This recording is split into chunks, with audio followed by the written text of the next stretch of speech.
জানি তাই উপস্থিত সকল গৌর অনুরাগী কৃষ্ণ অনুরাগী গৌর ভক্তবৃন্দের শ্রীচরণে আমার কোটি কোটি দণ্ডবত প্রণাম। নিতাই গৌর হরি বল হরি বল। আজকে আপনাদের এই নৈনান গ্রামের শ্রী শ্রী রাধা গোবিন্দের মন্দির প্রাঙ্গণে এই যে ভুবন মঙ্গল হরিনাম সংকীর্তনের আয়োজন করা হয়েছে, এই হরিনাম সংকীর্তনে ভগবান একদিকে ভক্ত একদিকে, আজকে আমরা ভক্ত ভগবান দুজনকেই কাছে পেয়েছি। সেইখানে গৌর গোবিন্দের কথা রস আস্বাদন এ আমার বহু জন্মের সৌভাগ্য। গত বছর আপনাদের ইচ্ছায় সাধুগুরু বৈষ্ণবের কৃপায় রাধা গোবিন্দের কৃপায় আপনাদের চরণধূলি লাভ করার সৌভাগ্য আমার হয়েছিল। আবার রাধা গোবিন্দের কৃপায় নিতাই গৌরের কৃপায় আপনাদের কাছে আসতে পেরে সত্যিই বড় ভালো লাগছে। যদিও এই বছর আপনারা আমাকে নতুনভাবে দেখছেন, কিন্তু আমি আপনাদের সেই একই রকমভাবেই দেখছি। তা সেই ভক্ত ভগবানের মিলনে আজকের এই অঙ্গনটি যেন মধুর বৃন্দাবনে পরিণত হয়েছে। তাই আনন্দের সময় রাধা গোবিন্দ বিরাজ করছেন। দুদিন ধরে এই যে এত আনন্দের হরিনাম সংকীর্তন যজ্ঞের আয়োজন, এক বছরের পরে অপেক্ষা, কিন্তু একটি বছরে তো আমাদের অনেক পরিবর্তন হয়ে যায়। যেমন আপনাদের এই যে হরিবাসরের বহুদিন ধরে যিনি এই হরিবাসরকে পরিচালনা করে গেছেন শ্রী শ্রী স্বর্গীয় শ্রী শৈলেন্দ্রনাথ বাগ মহাশয়, ভক্তরা বলছেন এবং কমিটির কাকুরা বলছেন ভগবান শ্রীকৃষ্ণ যেমন গিরিগোবর্ধন ধারণ করেছিলেন একাই বাঁ হাতের কড়ি আঙুলে করে, তিনিও একাই বহু বছর, একটু গানের সময় রিভাবটা হালকা দাও, মানে কথা বলার সময় গানের সময় দাও, তিনিও বহু বছর এই হরিবাসরকে এইভাবে ধরে রেখেছিলেন একা হাতে, আর কাউকে কোনো চিন্তা করতে হয়নি। বহু বছর তিনি এই হরিবাসর পরিচালনা করেছেন এবং এই হরিবাসরকে আজকে এত বড় আকার দান করেছেন। তা তিনি গত কয়েক মাস আগে ভক্তগণকে সবাইকে কাঁদিয়ে আমাদেরকে সবাইকে ছেড়ে তিনি ওই পরপারির ডাকে সাড়া দিয়েছেন। তাই আমরা সবাই মিলে তার জন্য মনে প্রাণে প্রার্থনা করি যেন তার পবিত্র আত্মা ভগবানের শ্রীচরণের সেবা সুখে ডুবে থাকতে পারে।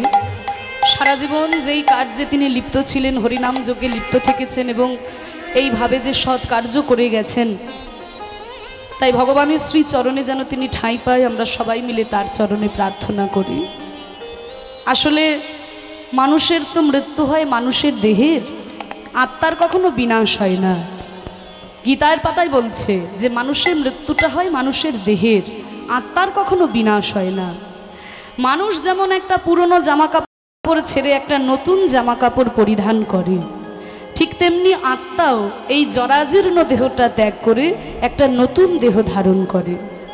এটা আমার কথা নয়, স্বয়ং ভগবান শ্রীকৃষ্ণ গীতার পাতায় অর্জুনকে বলছেন, শোনো অর্জুন, বাসাং জীর্ণানি যথা বিহায় নবানি গৃহ্ণাতি নরঃ পরাণি, বাসাং জীর্ণানি যথা বিহায় নবানি গৃহ্ণাতি নরঃ পরাণি, তথা শরীরাণি বিহায় জীর্ণান্যা জ্ঞানি সংয়াতি নবানি দেহি।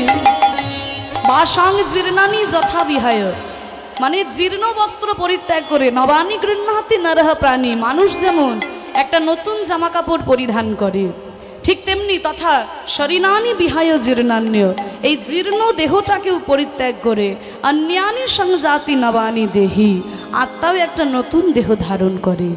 হ্যাঁ, তাই আত্মার আমাদের কখনো বিনাশ হয় না। তিনি যে আমাদেরকে পরিত্যাগ করে, সকলকে পরিত্যাগ করে পরলোকে গমন করেছেন, পরপারের ডাকে সাড়া দিয়েছেন, হয়তো কোথাও না কোথাও থেকে তিনি এই হরিনাম সংকীর্তনকে আস্বাদন করছেন। যে বহু বছর তিনি হরিনাম ধরে রেখেছিলেন, পরিচালনা করেছিলেন এই হরিবাসরের, কোথাও না কোথাও তিনি ঠিকই এই নামটা শ্রবণ করছেন। কারণ আত্মার তো বিনাশ হয় না, যে কথা গীতায় বলছেন শ্রীকৃষ্ণ, দেখুন সেই কথাই বলছেন আমাদের বিশ্বকবি রবীন্দ্রনাথ ঠাকুর, যাকে আমরা সবাই সম্মান জানাই। যে মানুষ যে যারই অহংকার করো না কেন, কারোর রূপের অহংকার, কারোর গুণের অহংকার, কারোর ঐশ্বর্যের অহংকার, কারোর মহত্বের অহংকার, কিন্তু যে যারই অহংকার করো না বাবা, এই যে ভগবান তোমাকে দেহটা দিয়েছে, এই দেহটা ছেড়ে কিন্তু একদিন আমাদের সবাইকেই চলে যেতে হবে। যে কথা গীতায় বলছেন শ্রীকৃষ্ণ, সেই কথাই বলছেন আমাদের বিশ্বকবি। কি বলছেন তিনি? এই মলিন বস্ত্র ছাড়তে হবে, হবে গইবার আমার মলিন অহংকার, মলিন বস্ত্র ছাড়তে হবে, হবে গইবার আমার মলিন অহংকার, মলিন বস্ত্র ছাড়তে হবে।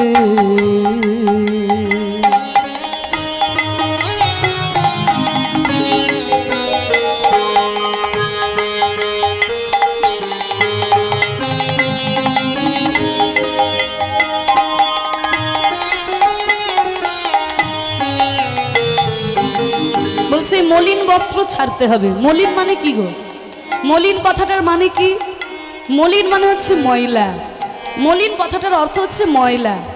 তা দেখবে মা গো, ময়লা জামা কাপড় পরে আমরা কিন্তু ঠাকুর ঘরে যেতে পারি না। পারি কি? যে কাপড়টা পরে আমি বাথরুমে গেছি, যে কাপড়টা পরে আমি নর্দমা পরিষ্কার করেছি, ওই কাপড়টা পরে কিন্তু আমি কখনোই ঠাকুর ঘরে যেতে পারবো না। ঠিক তেমনি যে দেহটাকে নিয়ে এত অনাচার, এত অবিচার, এত অত্যাচার করেছি, এই দেহটাকে নিয়েও ভগবানের কাছে যাওয়া যায় না। তাই এই দেহ ত্যাগ। তাই বলছে এই মলিন বস্ত্র ছাড়তে হবে। আমার এই দেহরূপী এই কাপড়টা ময়লা হয়ে গেছে। কাম, ক্রোধ, লোভ, মদ, মোহ, আশ্চর্য, এই সব কিছু ময়লা এই যে আমার এই দেহরূপী কাপড়টাকে নষ্ট করে দিয়েছে, ময়লা করে দিয়েছে। তাহলে ময়লা জামা কাপড় পরে যেমন ঠাকুর ঘরে যেতে পারি না, এই জরাজীর্ণ দেহটাকে নিয়েও ভগবানের কাছে যাওয়া যায় না। তাহলে মলিন অহংকার, আমাদের এই দেহ কাপড়টা কি দিয়ে তৈরি? না অহংকার দিয়ে তৈরি। আমরা যে জামা কাপড়গুলো পরি এগুলো কি দিয়ে তৈরি হয়? সুতো দিয়ে, তুলো দিয়ে তৈরি হয়। কিন্তু এই যে দেহ কাপড়টা অহংকার দিয়ে তৈরি। অহংকার কাকে বলে? আমরা কিন্তু অহংকার বলতে শুধু গর্ব বুঝি, কিন্তু অহংকার মানে শুধুই গর্ব নয়। 17টা জিনিস এক জায়গায় হলে তবেই অহংকারের সৃষ্টি হয়। পঞ্চ জ্ঞানেন্দ্রিয়, পঞ্চ কর্মেন্দ্রিয়, পঞ্চ তন্মাত্র। পঞ্চ জ্ঞানেন্দ্রিয় কি কি? চক্ষু, কর্ণ, নাসিকা, জিহ্বা, ত্বক। পঞ্চ কর্মেন্দ্রিয় কি কি? মুখ, পানি, পাদ, পায়ু, উপস্থ। পঞ্চ তন্মাত্র কি কি? রূপ, রস, গন্ধ, শব্দ, স্পর্শ। এরপর রয়েছে অবিদ্যা আর সূক্ষ্ম দেহ। এই 17টা নিয়ে অহংকার। এই যে দেখুন পঞ্চ জ্ঞানেন্দ্রিয় যদি নিজের নিজের কাজ করে যায়, অহংকার হতেই পারে। মুখ, পানি, পাদ, পায়ু, উপস্থ যদি নিজের নিজের কাজ করে যায়, অহংকার হতেই পারে। কিন্তু যদি কেউ চোখে দেখতে না পায়, দুটো কানে শুনতে না পায়, হাত না থাকে, পা না থাকে, অহংকার হবে কি? হবে না। তাহলে দেহ কাপড়টা অহংকার দিয়ে তৈরি, আর এই অহংকারে পরিপূর্ণ দেহটাকে নিয়েও ভগবানের কাছে যাওয়া যায় না, বস্ত্র ছাড়তে হবে। তাহলে এই যে দেহ কাপড়টা আমাদের মলিন হয়েছে, ময়লা হলো কি করে? এমনি এমনি তো কোনো কাপড় ময়লা হয়ে যায় না। কি গো মায়েরা, তুমি যদি একটা নতুন শাড়ি পরে সেজে গুজে খাটের উপরে বসে থাকো, তোমার শাড়িটা ময়লা হবে কি? কিন্তু ওই নতুন শাড়িটা পরে যদি তুমি উঠোন ঝাঁট দিতে নামো, অমনি শাড়িটা ময়লা হয়ে যাবে। তাহলে আমরা এই সংসারে এসেছি, তাহলে তাই আমাদের দেহটা ময়লা হয়েছে। সংসারে আসতাম না, সাধু সন্ন্যাসী হয়ে হিমালয় পর্বতে বসে থাকতাম, আমাদের এই দেহ কাপড়টা ময়লা হতো না। তাই রবীন্দ্রনাথ বলছে, দিনের কাজে ধুলা লাগে অনেক দাগে, হলো দাগে দিনের কাজে ধুলা লাগে অনেক দাগে, হলো দাগে এমনি তাপ তো হয়ে আছে সহ্য করা ভার আমার মলিন অহংকার, মলিন বস্ত্র ছাড় ছাড়তে হবে।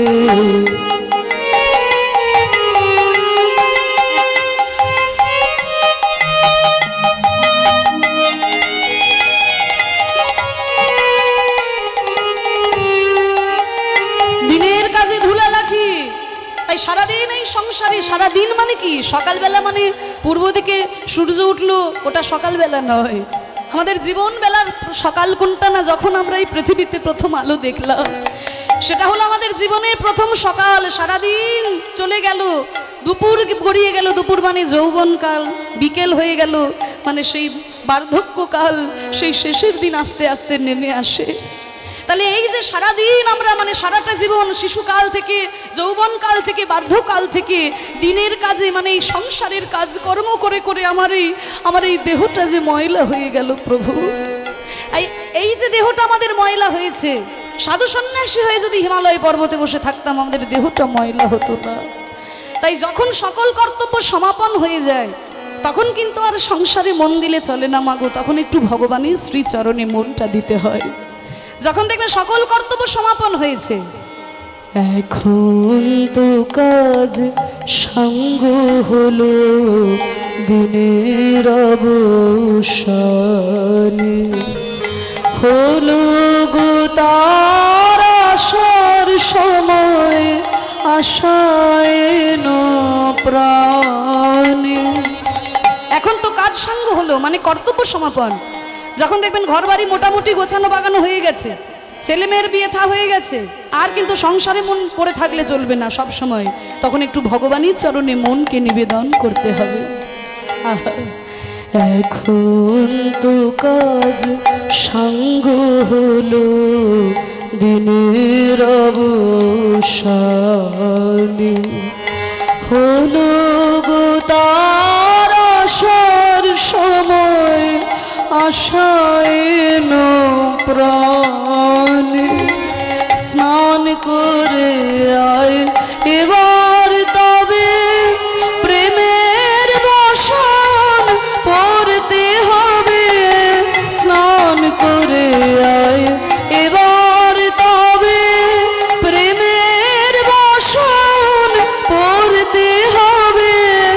সন্ধ্যাবনে বকুল তুলে গাঁথতে হবে হার, ওরে আই সময় নাই যে আর, মলিন বস্ত্র ছাড়তে হবে, হবে গো আমার মলিন অহংকার, মলিন বস্ত্র ছাড়তে হবে। নিতাই গৌর প্রেমানন্দে হরি বল। তাই যখন সকল কর্তব্য আমাদের ধীরে ধীরে সমাপন হয়ে যায় একটু ভগবানের চরণে মনকে নিবেদন করতে হয়। তা আমরা সবাই মিলে তার জন্য মনে প্রাণে প্রার্থনা করি যেন সেই স্বর্গীয় শ্রী শৈলেন্দ্র বাবুর পবিত্র আত্মা ভগবানের শ্রীচরণে সেবা সুখে ডুবে থাকতে পারে, যেখানেই থাকুন যেন তিনি ভগবানের চরণে আনন্দে থাকতে পারেন। নিতাই গৌর হরি বল হরি বল।